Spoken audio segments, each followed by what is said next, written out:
Hello, I'm Don Manifold, and I'm just going to show you how to remove your feeding jejunostomy, the tube that's sitting in the intestine, and this was put in at the time of your recent surgery.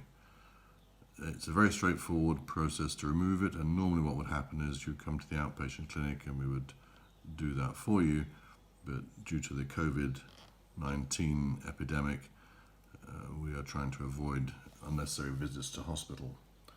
So this is the equipment you'll need. It's a very straightforward procedure. It doesn't need to be under sterile conditions or anything else. And it's simply a pair of tweezers, some nail scissors, and some simple dressing of any sort to put on after the tube has been removed. So there are 3 stitches holding the tube in place with the flange, which is the white thing here.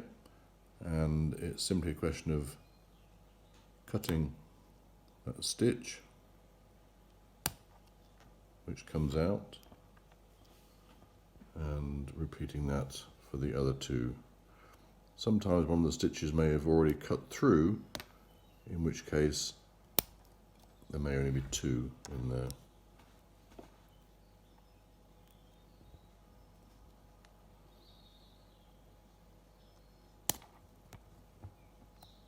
So that's what you should have. They can obviously get thrown away.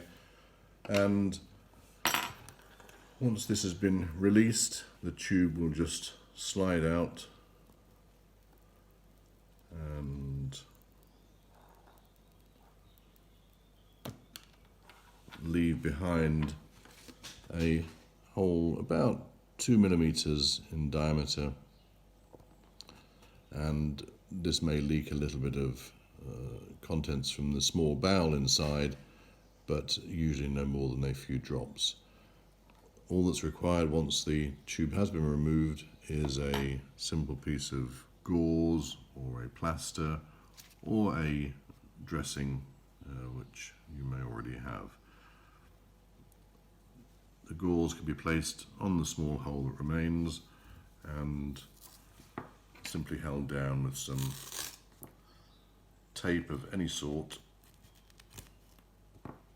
and the only purpose for this is to stop any staining of your clothes that can happen. The following day this can be removed and should be dry at that stage, and you can then have a shower with it and just keep it socially clean. There's often some adhesive left from the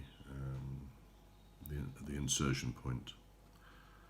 And that should all be very straightforward, and if there are any issues you can contact your GP or A&E, but having removed many hundreds of these in a career, they've never ever caused any problems. Okay, good luck.